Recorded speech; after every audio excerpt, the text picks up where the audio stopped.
नमस्कार मंडळी, मी दीपेश परब स्वागत करते तुमचा कोकण सात लाईव्हच्या या विशेष भागात। मंडळी, या निसर्गाने या संपूर्ण कोकण पट्ट्याक भरभरून दिलेला असा।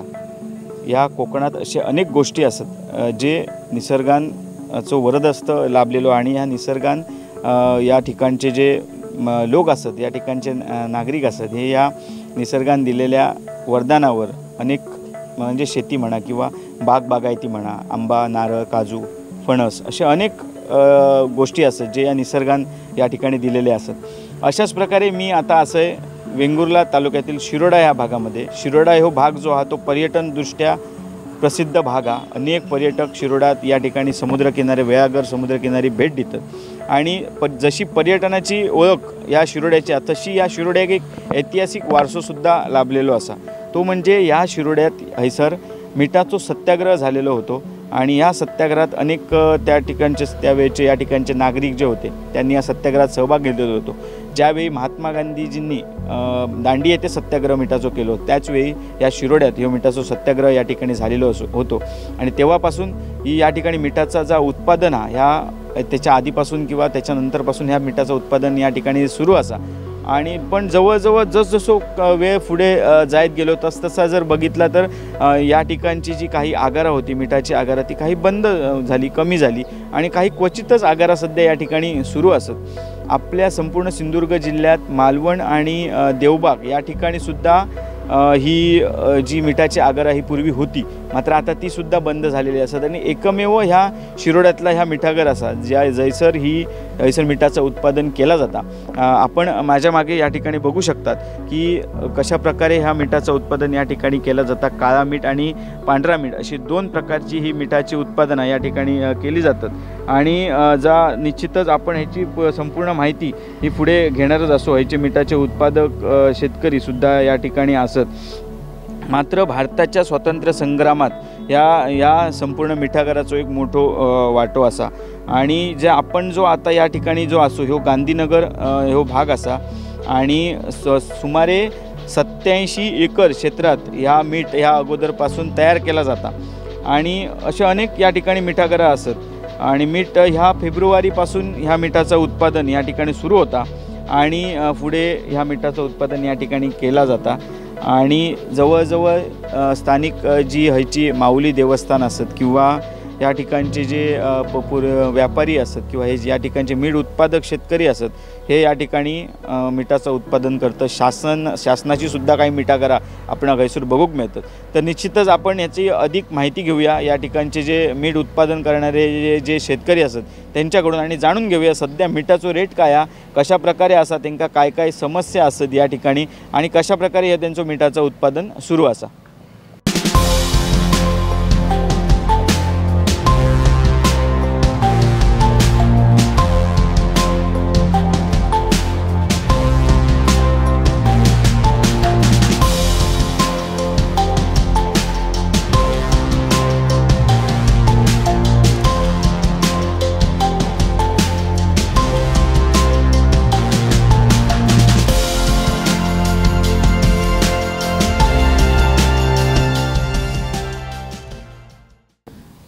आपण आता असो हैसर मिठागराकडे इलेलो असो आणि आपल्या सोबत असत हैचे मिठागराचे आगर म्हणजे जे एक देवस्थानचा आगर, माऊली देवस्थानचा आगर जे सांभाळतात ते आपल्याकडे असत महेश मटकर।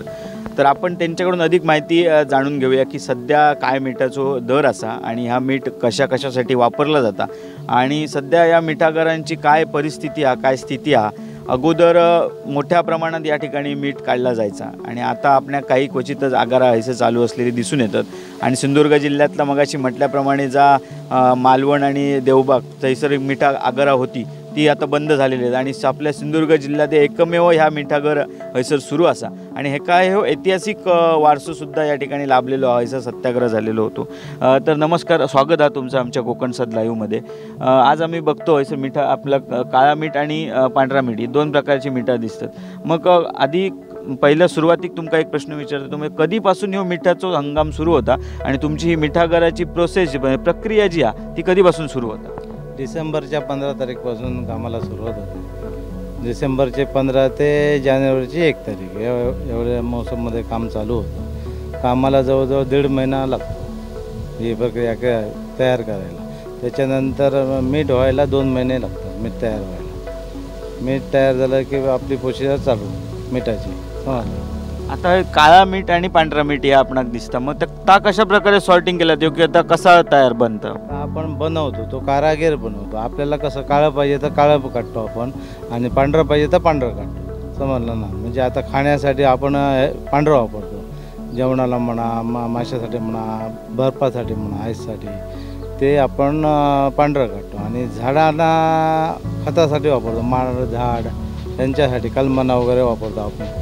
रोटा लागतो झाडांना, त्याच्यासाठी आपण काळं मीठ काढतो. ते त्यानं झाडासाठी वापरलं जातं. सध्या काय दर आहे मिठाचं? म्हणजे आता काळा मीठ ह्या तुम्ही म्हणतात कलमांका वगैरे वापरलं जातं आणि पांढरा मीठ ह्या खाऊक वापरलं जातं, तर काळ्या मिठाचं सध्या दर कसवा? 180 रुपये मण, म्हणजे जवळजवळ. आणि ह्याचं 200 रुपये टोपलं, 400 रुपये मण. म्हणजे काळ्या मिठाची मण म्हणजे साधारण काय? मण म्हणजे काय? 2 टोपल्याचं मण, 40 किलोचं मण. 40 किलोचं एक मण. हां, सो 40 किलो ह्या 180 रुपये काळा मीठ हा. आणि पांढरा मीठ कसा? पांढरा मीठ 400 रुपये. 400 रुपये एक मण, म्हणजे 40 किलो. 40 किलो काळा मीठ. मग अशी तुम्ही आता म्हटलं, तर काळा मीठ साधारण कशासाठी वापरतात आणि कोण कोण ह्या घेऊन जातात? हे कलमाचे ज्यांचे बागे आहेत किंवा नारळाचे बागे आहेत ते नेतात. झाडांना रोटो लागतात, वाळवी असतात, त्याच्यासाठी ह्या वापरला जातो खतं काळा मीठ. आणि पांढरा मीठ आपण बघतो की आता बाजारातलं मीठ जास्तीत जास्त जण विकत घेतात, पण जे जुने लोक असतात ज्यांका सवय आहे या शिरोडा हैसर येऊन मीठ विकत घेऊन तेच वर्षभर ह्या मीठ त्या वापरतात जेवणात. मग त्या साधारण कशासाठी ह्या मीठ वापरला जातं? ह्या पांढरा मीठ ह्या जेवणासाठीच वापरला जातो. म्हणजे आपण मच्छी आणतो, कोण जाडा मीठ म्हणून मच्छीसाठी वापरतात. जेवणात आपण तर कायम वापरतो, काय प्रॉब्लेम नाही. आणि आता मिठाचं म्हटलं, आता नॅचरल म्हणजे कसं, आता हे लोक आता युवा पिढी ही आता कशी काम बाजारात आता पिशवी आणून वापरतात. आता त्यांना तर प्रमाणच नसतं. ते जुने लोकांचा हातीक बसलेला असतात, प्रमाण बरोबर हातात, चमच्याची गरज नाही आणि कशाची गरज, असं आहे. आता ही आपण माहिती घेतली, पण आता ह्या मिठागर हैसर अगोदर खूप मिठागरात सुरू होती आणि आता आमका काही क्वचितच मिठागरात दिसतं. म्हणजे नेमक्या त्याचं कारण तुम्ही काय सांगू शकता? नेमक्या कारण म्हणजे आता पूर्वी असं होतं की कामच नव्हती लोकांना, कुठे जवळपास कंपनी नव्हते, काय नव्हतं. त्याच्यामुळे लोक सगळे मिठागरातच यायची आणि त्या मिठागरावरतीच पोट भरायची, मजुरी तिथं करायची. आणि आता कसं झालं, बाजूबाजूला गोव्याला म्हणा, इकडे म्हणा कंपनी झालं. आता युवा पिढी ही कंपनीनेच कामाला जाते. म्हणजे हे काम करायला नवीन कामगार कामच करू शकत नाही या उन्हात वगैरे. पहिले कसं होतं, आता हे सेंद्रिय खतावरती, सर्व खतावरती हे झालेलं आहे. आयुष्य पण माणसाला कमी झालेलं आहे. त्याच्यामुळे हे काम करणं अशक्य आताच्या पिढीने. म्हणजे साधारण एक कामगार मिळणं कठीण झालेलं आहे, त्याच्यामुळे बरेचसे ह्या कमी केले. आणि हे काय जास्त दिवस, जास्त वर्ष चालणार नाही. हे खूपच चाललं तर 5-6 वर्ष. पण आता हे जुनी जी पिढी आहे ती संपली का हे बंद पडणार का, नवीन पिढी कामच करू शकत नाही आणि कोण उतरत नाही. हे कला असते. आता सांडणं, मीठ ढकलणं ही एक कला आहे. मीठ धुवून वरती घेणं ही एक कला आहे. ती कोणालाही जमणार नाही. कोणी आला आणि कोणी घेतलं असं नाही. ती कला शिकली पाहिजे मला, तर ती भेटणार. बरोबर. आणि ते काम करू शकतं, नाही तर ते काम होऊच शकत नाही. म्हणजे ही एक साधारण धोक्याचीच घंटा म्हणावी लागेल की आता मिठागराचं ह्या एक ओळख आहे संपूर्ण शिरोडा. म्हणजे पूर्ण जगभरात शिरोड्याची एक मिठागरासाठी ओळख आहे, पर्यटनासाठी असाच. पण ह्या जर असा जर बंद होत राहिला तर काहीतरी एक ही ओळख संपुष्टात येतली. याच्याबद्दल तुमका काय वाटतं? नाही, त्याच्यासाठी कोण काय करू शकतं ह्याच्यासाठी? मग असं कोण आहे बाबा, आता नेते आहात, आमदार मंत्री हे आहात, ते काय ह्याच्यात लक्ष घालतात? कोण काय नाही. जो तो आपला बघत असता. त्याच्यामुळे ह्याच्यावर कोण दुर्लक्ष दा. आता गांधीजींनी सत्याग्रह केलो, एक नाव रावला, पण पुढे ह्या चालू राहतला की नाही मी पण सांगू शकत. आता साधारण हैसर किती ही आगारा असत आणि कोणाकोणाच्या तुम्ही सांगू शकता? आता हे राजन गावड्याचं एक आहे, देवेंद्र रेडकरचा एक आहे, गुंडू परब हे एक आहे, मुराले गावडे यांचा एक आहे, आणि हे माऊली देवस्थानचा. आणि हैसर मगाशी तुम्ही म्हटलेत की एक शासनाची सुद्धा मिठागरं असतात, ती कशी काय शासनाची? शासनाची म्हणजे सॉल्ट डिपार्टमेंट म्हणून आहे, ते सांगतात आपले जागा राहते आणि त्यांच्यानी कब्जा करून ते लिलाव टाकतात. मुंबईला त्यांचा लिलाव असतं, हे आणि लिलाव तिकडे पॅकिंग लिलाव असतं त्यांचं, जाहीर लिलाव नसतं. म्हणजे शासनाची सुद्धा मिठागरं असत, मग शासनानं हे लक्ष देऊ असं तुमका वाटतं काय? शासनानं काळजीपूर्वक लक्ष आहे बाबा, हे आता मिठागर आहे, हे चालू राहावं होय, याच्यासाठी त्यांच्यानी लक्ष घालू का काहीतरी. पण ते लक्ष घालणार ते फक्त चालू आहेत की नाही एवढं बघून जातं. आता त्यांचे सुद्धा काही 2-3 बंद आहेत मिठागर शासनाचे. आता साधारण एक आता तुमच्या माऊली मिठागरचा जर विचार करू गेलो तर आता तुम्ही एक मण म्हटला म्हणजे 40 किलोची एक मण जाता, बरोबर. मग अशी तुमका आता किती दिवसा उत्पन्न ह्या मीठ म्हणजे किती मीठ तुम्ही काढतात वर्षात? असं परफेक्ट सांगू शकत नाही, कारण काय सांग, हे निसर्गावरती. आता काल पाऊस पडला, हे सांगता येत नाही कधी पाऊस वातावरण वादळ म्हणजे क्लायमेट जर चेंज झालं, मग पावसाचं आलं तर ते मीठ तापलंच पाहिजे, ह्याच्यासाठी उष्णताच पाहिजे तरच मीठ पडू शकतं. हे क्लायमेट चेंज झालं तर ते मीठ पडू शकत नाही. साधारण एक हैसर ह्या मिठागराचं सत्याग्रह झाल्यानंतर बरेचसे असे नेते मंडळी इले किंवा आणि हयचे लोकप्रतिनिधी त्यांच्याने बरेचसे प्रयत्न केले की हा एक स्मारक होचा किंवा हा एक प्रक्रिया उद्योग होचो मिठावरचो. तर यासाठी तुम्ही काय सांगू शकता, म्हणजे तुमका काय वाटतं? तर शासनाने त्याचा जागा दिली तर तो हे स्मारक होऊ शकतं ना. म्हणजे ही पूर्ण जागा अजून शासनाच्या ताब्यात? हो, शासनाचीच आहे, त्यांच्यात काहीतरी विरोध आहे त्याच्यामुळे ते थांबलं, नाही तर स्मारक बनवून कधीच झालं असतं. निश्चितच मिठागर ज्याप्रमाणे म्हणजे आपणाक दिसता हैसर की मिठागर असा पर्यटकही येतात, मिठागर बघतात, सगळं होता. त्याचप्रमाणे हैसर मिठाचं उत्पादन होता. पण मगाशी म्हटल्याप्रमाणे आणि पुढे जर एक 10 वर्षांचा जर विचार केलो तर ह्या मिठागर काहीतरी कामगार मिळत नाही, युवा पिढी ही नोकरीसाठी बाहेर जातात, कामगार मिळत नाही, आणि ह्या अशा प्रकारे ह्या मिठागर पुढे चालणं कठीण होऊन बसलेलं हा.